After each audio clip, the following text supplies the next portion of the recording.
You're listening to episode 1 of the Confident Writer podcast with Jane Pike.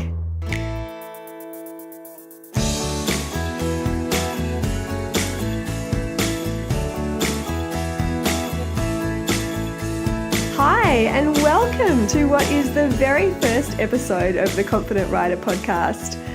This has been on my list for a really long time. There are actually 2 people that I work quite closely with who've heard me talk about this endlessly, and I think I recorded an episode way back, like a few months ago, and for whatever reason decided not to use it. So they'll be like, hurrah, Jane's actually got it together and decided to do the podcast that she's been talking about, which is actually kind of how I feel too. It's definitely worthy of celebration of some sort, so I'll probably have a big coffee after this or something similar. What I did yesterday was jumped in Joyride, my members group, and said, I'm going to do the podcast. It's happening tomorrow. What should be the subject of the first episode? And Jody, who is an amazing member of the group, posted a comment that got the most likes. So we're running with the Facebook democracy and using that as the fodder for today's episode. What it is we're going to talk about is that little voice inside your head that tells you that you aren't good enough. Essentially the voice of the itty bitty shitty committee.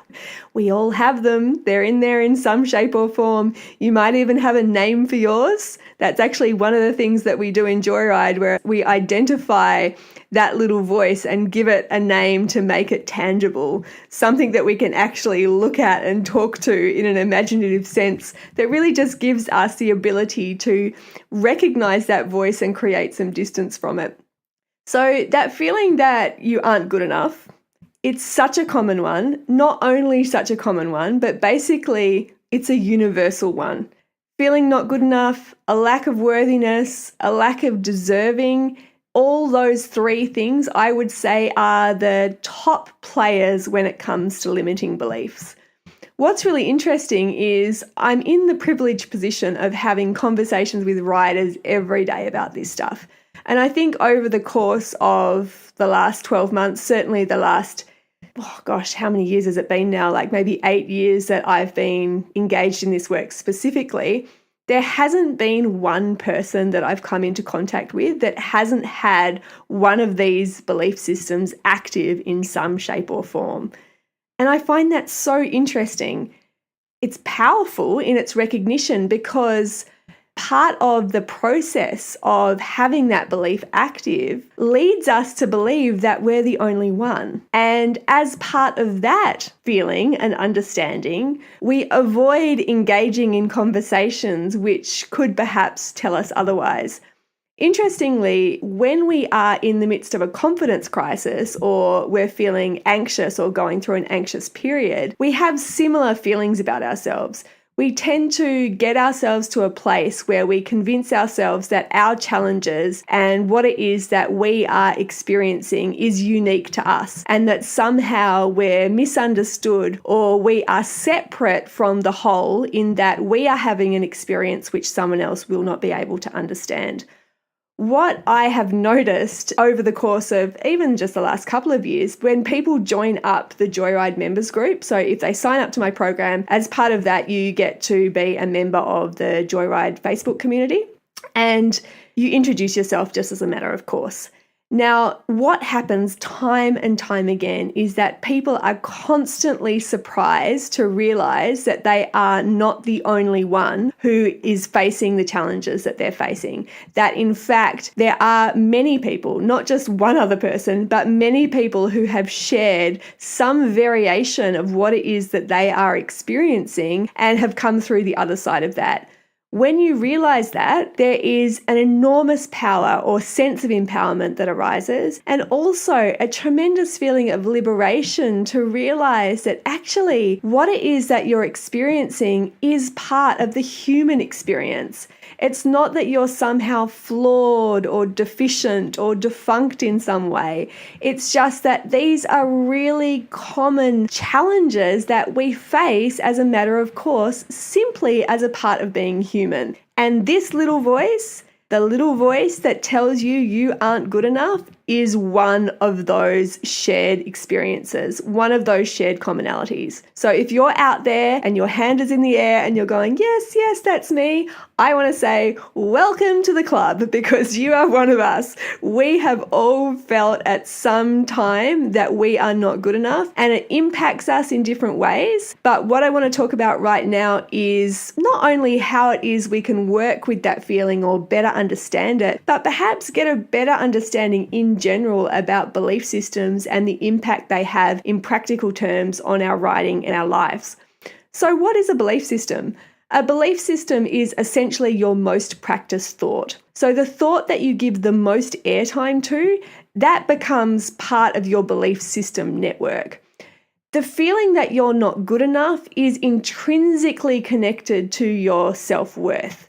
But let's start with an understanding of the belief system cycle and really get a handle on how that practically impinges on your life and on your horsing endeavours.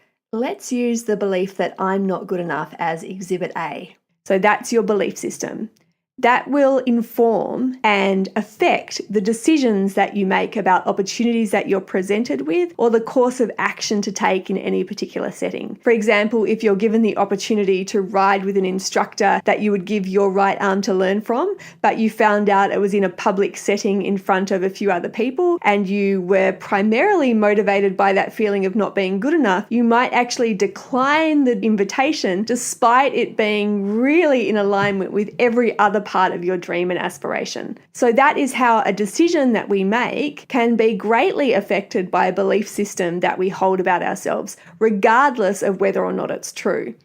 The other influence that belief systems have is on the amount of effort that we invest in something. So not only do we make a decision in one direction or another, but we also invest effort and action in accordance with what it is we believe about ourselves. If you were to enter a competition setting, for example, holding the belief that you weren't good enough and your horse perhaps spooked at someone sitting on a plastic chair on the sidelines, you might actually see that as evidence that things were falling apart, that you shouldn't actually be there, and the amount of effort that you invest and the actions that you take reflect those thought processes. On the other side of that, if you believe that you've totally got what it takes and you're out there to show you and your horse off to the best of your ability, you might just see that as a blip on your radar and take really constructive action to make sure that your horse is feeling calm and relaxed, and then you move on in whatever way seems appropriate at the time.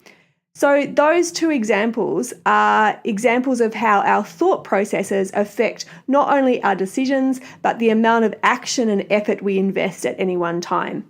As a consequence of both of those things, so as a consequence of the decisions that we take and the action and the effort that we invest, we of course get an outcome. And in one direction or another, we are reaffirming the cycle that we have started in the first place. This is how success breeds success. If you're starting from a place of constructive or beneficial beliefs, chances are you make decisions which support that, you take action, and you invest in a level of effort that's appropriate in order to attain the result that you're after. When you attain a result that's positive or useful to you, you reaffirm the cycle that this is indeed possible, and so on and so forth. It also works in the other direction. If you have a limiting or deflating or disempowering belief about yourself, you make decisions which are in alignment with that. Your amount of effort and action that you take is also reflective of both of those things. The results that you obtain are reflective of that also. And that is that vicious cycle that we initiate that reaffirms those limiting or deflating or disempowering beliefs that we have and what causes them to gain traction. So if you're sitting there thinking, well, I understand that, that's all well and good, but how do I go about changing it? Or what can I do to actually press reset on some of these belief systems that are floating around my brain space? I used to be of the belief, the irony, I used to be of the belief that we needed to really unpack what it was that was going on and get to the bottom of things. And while I still think that's useful in some instances, I think what is more valuable is really deciding what it is we need to believe about ourselves, what it is we need to believe about our horses in order to really be living the practice of our daily dream. With that in mind, ask yourself, what is the vision that I have for my riding? What is the dream that I hold for myself and my horse? And are my current thoughts in alignment with that? Am I giving airtime to thoughts that are actually disempowering me or taking me further away from what it is that I want? If the answer is yes, then it's time to get consciously designing your belief systems. What is it you need to believe to be able to produce the results that you want? You can also engineer your actions in this direction. So if you're unsure what decision to make in the moment or how to proceed, you can ask yourself, what is it that I need to believe right now? What is it that I need to do right now to take me in the direction that I want to be going with my horse? Often this requires you to draw on resources that are available to you.